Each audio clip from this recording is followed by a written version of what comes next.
J Vinson വിദേശകാര്യ വിദഗ്ധൻ നമുക്കൊപ്പം ചേരുന്നുണ്ട്. Sir, good morning.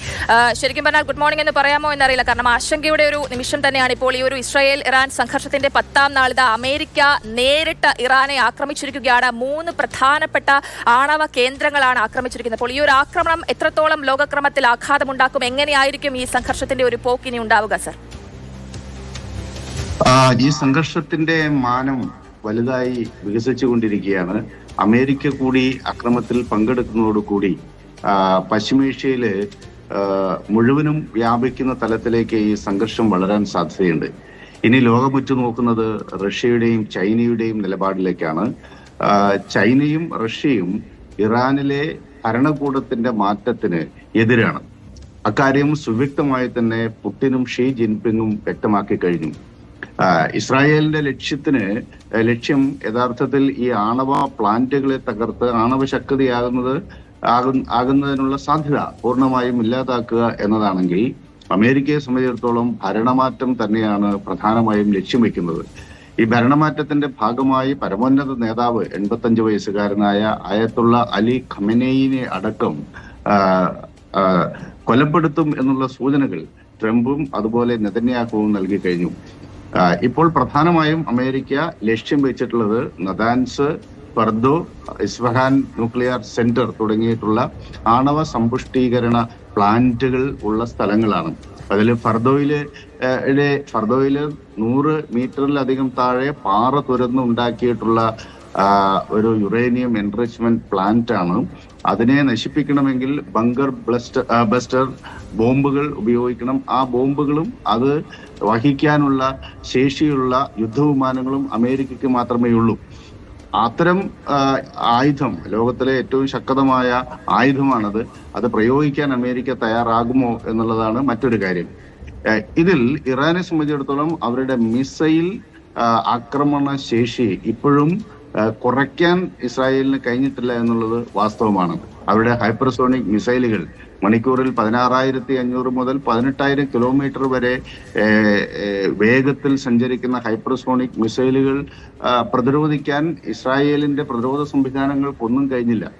അതുപോലെ തന്നെ ഖത്തർ, ബഹ്റൈൻ, കുവൈറ്റ്, UAE എന്നിവിടങ്ങളിലെല്ലാം അമേരിക്കയ്ക്ക് സൈനിക താവളങ്ങളുണ്ട്. അവരുടെ വാർഷിപ്പുകൾ ഗൾഫ് മേഖലയിലുണ്ട്. അവയൊക്കെ ഇറാനെ ആക്രമിക്കാൻ കഴിയും എന്നുള്ളതും വളരെ പ്രധാനപ്പെട്ട കാര്യമാണ്. അങ്ങനെ വരുമ്പോൾ അമേരിക്കൻ ലക്ഷ്യങ്ങൾ ആക്രമിക്കും എന്ന് ഇറാൻ ഇതിനു മുമ്പ് വ്യക്തമാക്കിയിട്ടുണ്ട്. ഹൂത്തികൾ ചെങ്കടൽ മേഖലയോട് ചേർന്ന് കിടക്കുന്ന ഏകദേശം 50% വരുന്ന യമന്റെ കടൽ മേഖലയിൽ അവർക്ക് ആധിപത്യമുണ്ട്. അവരും ഇക്കാര്യം വ്യക്തമാക്കിയിട്ടുണ്ട്. അങ്ങനെ വരുമ്പോൾ ചെറുതാണെങ്കിലും ആ മേഖലയിൽ പ്രത്യാക്രമണം സംഘടിപ്പിക്കാൻ ഇറാന് കഴിയും. തീർച്ചയായിട്ടും സർ, ദയവായി തുടരുക. ഞാൻ സാറിലേക്ക് തിരികെ എത്താം. സർ, നമ്മളിപ്പോൾ കേട്ടതുപോലെ തന്നെ അമേരിക്കയുടെ അത്യാധുനികമായ ഏറ്റവും മികച്ച ആയുധങ്ങൾ ഉപയോഗിച്ചിട്ടാണ് ഈ ഒരു ആക്രമണം നടത്തിയിരിക്കുന്നത്. ഈ ഒരു B-2 ബോംബർ യുദ്ധവിമാനങ്ങൾ ഉപയോഗിച്ചുകൊണ്ട്. അപ്പോൾ ഈ ഒരു ആഘാതം അത് വളരെ വലുതായിരിക്കണം എന്നുള്ളത് അമേരിക്കയ്ക്ക് കൃത്യമായ ബോധ്യമുണ്ടായിരുന്നു, അല്ലേ സർ? തീർച്ചയായിട്ടും. അതേസമയം ഈ ബോംബുകൾ ഇതുവരെ ലോകത്തിലെ ഈ ബങ്കർ ബസ്റ്റർ ബോംബ് ഇതുവരെ അത് പ്രയോഗിച്ചിട്ടില്ല എന്നതും വളരെ പ്രധാനപ്പെട്ട കാര്യമാണ്. അപ്പം ഫർദോ 2 മലകൾക്കിടയിലുള്ള ഒരു ന്യൂക്ലിയർ പ്ലാന്റ് ആണ്. ഈ ബങ്കർ ബസ്റ്റർ ബോംബുകൾ ഉപയോഗിച്ചാൽ പോലും അവിടുത്തെ ന്യൂക്ലിയർ ഫെസിലിറ്റിനെ പൂർണ്ണമായും തകർക്കാൻ കഴിയും എന്നുള്ളത് പ്രവചിക്കാൻ സാധ്യമല്ല. ഇതിനകം തന്നെ 60% സമ്പുഷ്ടീകരണം ഉള്ള വെപ്പൺ ഗ്രേഡിനോട് അടുത്ത് നിൽക്കുന്ന യുറേനിയം അവരുണ്ടാക്കിയിട്ടുണ്ട്.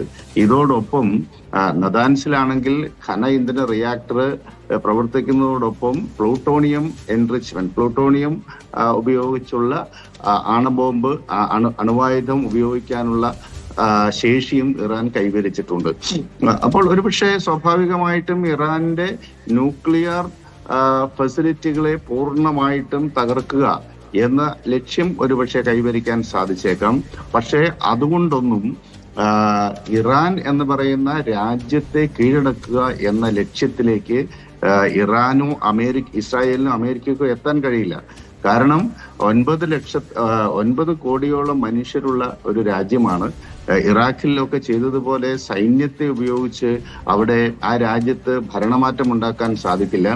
ഒരു 20 ലക്ഷം 2 മില്യൺ സൈന്യത്തെയൊക്കെ അവിടെ വിന്യസിച്ചാൽ മാത്രമായിരിക്കും വലിയ രാജ്യമായ ഇറാനെ കീഴടക്കാൻ സാധിക്കുക. അതുകൊണ്ട് ഭരണമാറ്റവും ഇറാനെ കീഴടക്കുക എന്നതും അത്ര എളുപ്പമുള്ള കാര്യമല്ല. അത് ചെയ്യാൻ അമേരിക്ക ഇസ്രായേൽ തീരുമാനിച്ചാൽ അതൊരു പക്ഷേ ലക്ഷക്കണക്കിന് മനുഷ്യരുടെ മരണത്തിലേക്കായിരിക്കും അത് നയിക്കുക. അത്തരത്തിലുള്ള ഒരു സാഹചര്യം ഉണ്ടാവാൻ നന്ദി പി ജെ വിൻസെന്റ് സാർ, ഇത്രയധികം വിശദീകരണങ്ങൾ ഈ ഒരു കാര്യത്തിൽ നൽകിയതിന്. എന്തായാലും പശ്ചിമേഷ്യ സംഘർഷഭരിതമാകുന്ന ഒരു സാഹചര്യം തന്നെയാണ് ഉള്ളത്. അമേരിക്ക ഇറാനെ നേരിട്ട് ആക്രമിച്ചിരിക്കുകയാണ്. ഈ ഒരു സാഹചര്യത്തിൽ ഇനി ഈ ഒരു നാശനഷ്ടങ്ങളുടെ കണക്കുകൾ പുറത്തു വരേണ്ടതുണ്ട്. അതിന്റെ പ്രത്യാക്രമണം അതെങ്ങനെയാണ് എന്നുള്ളത് നോക്കേണ്ടതുണ്ട്. എന്തായാലും ട്രംപ് മാധ്യമങ്ങളെ കാണും എന്നുള്ള വിവരമാണ് ലഭിക്കുന്നത്.